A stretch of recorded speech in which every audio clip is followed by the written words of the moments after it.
ringrazio per la notorietà. Vedete, io sarò molto breve, farò qualche piccola riflessione.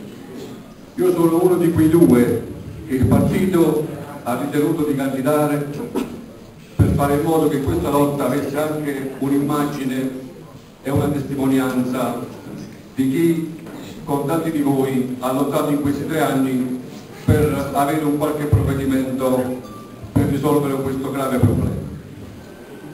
Qualcuno ha detto qualche giorno fa: attenti a quei due.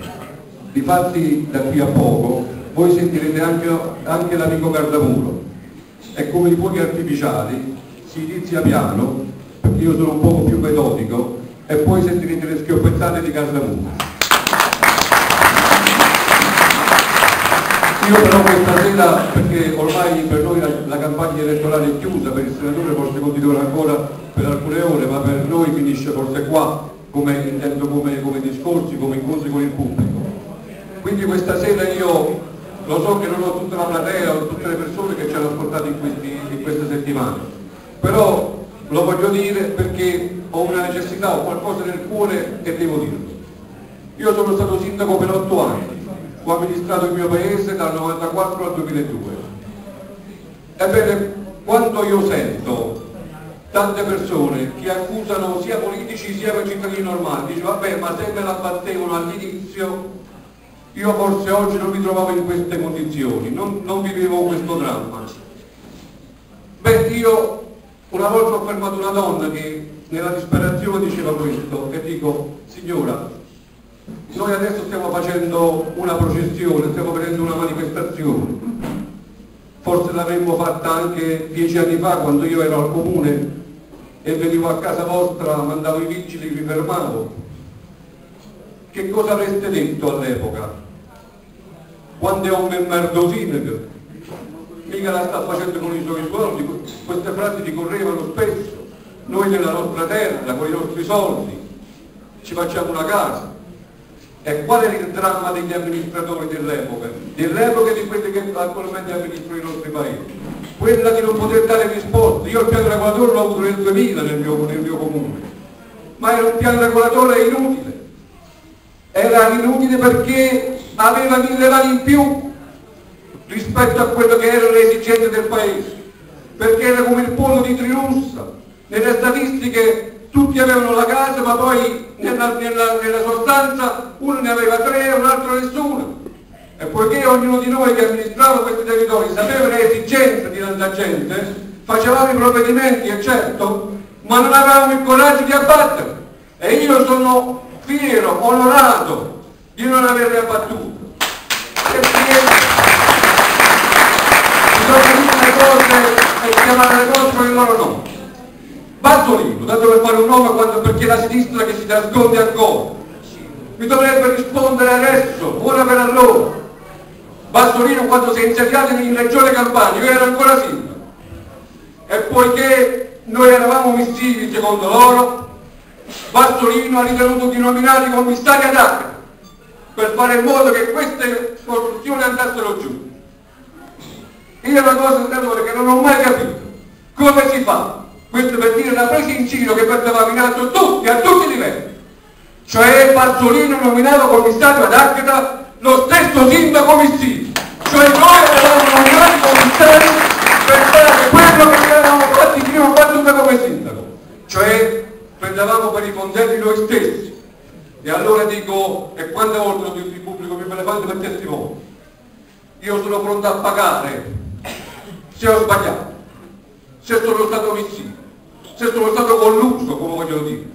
Non ho preso una lira, me ne vanto, ma se ho sbagliato nel fare la strage, non aver fatto questo, io sono pronto a pagare, ma ho detto salviamo la casa a tanta gente, perché questa gente non merita di essere trattati come gli indiani, perché questi non possono pensare di trovare questa riserva di indiani dove hanno preso voti per 20 anni e adesso dici non deve trovare. E adesso accusano questi signori di essere i signori del corporativismo, i delinquenti che vogliono salvare altri delinquenti. Beh, io me ne vanto di essere un delinquente, perché ringrazio il senatore Sarno per avermi dato la possibilità di mettere a posto la mia vita. cioè di poter dire a questa gente quanto è fatto schifo, e io sono convinto che questo popolo non può fare altro lunedì di mandare al governo di nuovo Silvio Berlusconi.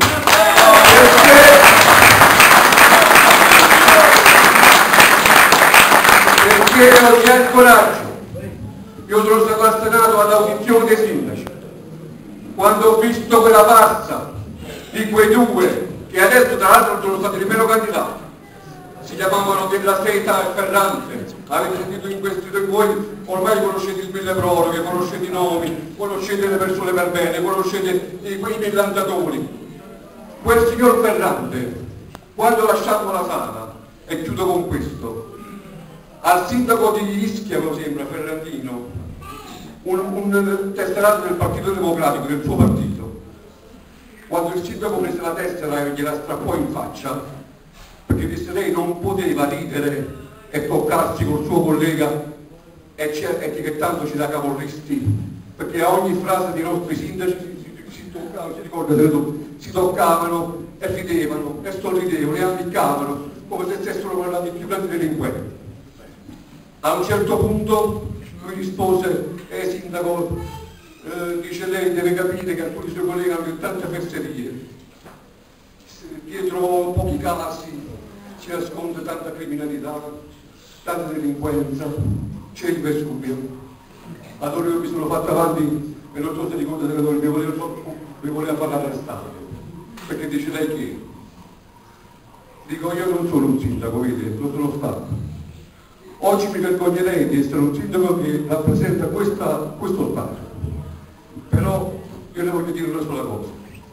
Come fa lei a parlare di luoghi e gente che non conosce? Come fa? Lei ha dato contatto, tante costruzioni sempre al Vesuvio, in malafede, perché sono state abbattute costruzioni nella piana che stanno a 50 km dal Vesuvio e a 50 km dai Monti Natali. Non è vero tutto quello che dite, sono tutte falsità ideologiche di un falso perbenismo, di un falso moralismo, di un falso ambientalismo. Ebbene, gli ho detto e ho chiuso, abbiate un solo coraggio. Se ritenete che queste case stanno in pericolo sotto il Vesuvio, beh, io penso che se il Vesuvio è tutta, non salverà solo le case, non abbatterà soltanto le case abusive, non moriranno solo i cittadini che stanno nella casa abusiva, ma potrebbero morire tutti. Allora abbiate un unico coraggio, se ne avete, se siete persone per bene, di evacuare la regione Campania.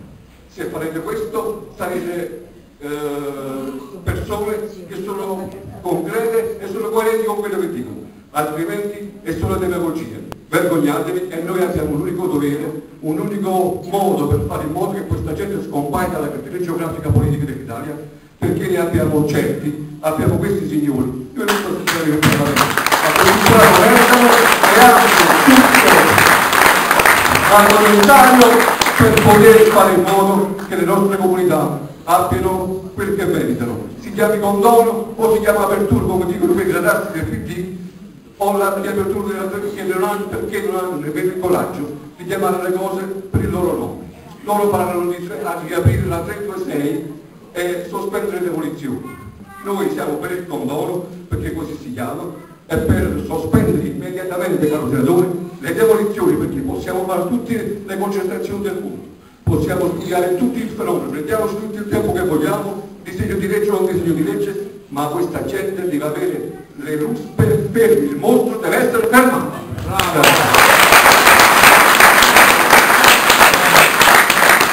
Ringraziamo veramente grazie Peppe per il contributo che sta dando in questa lotta e per quello che stai facendo in questa campagna elettorale, in rappresentanza proprio di questo problema.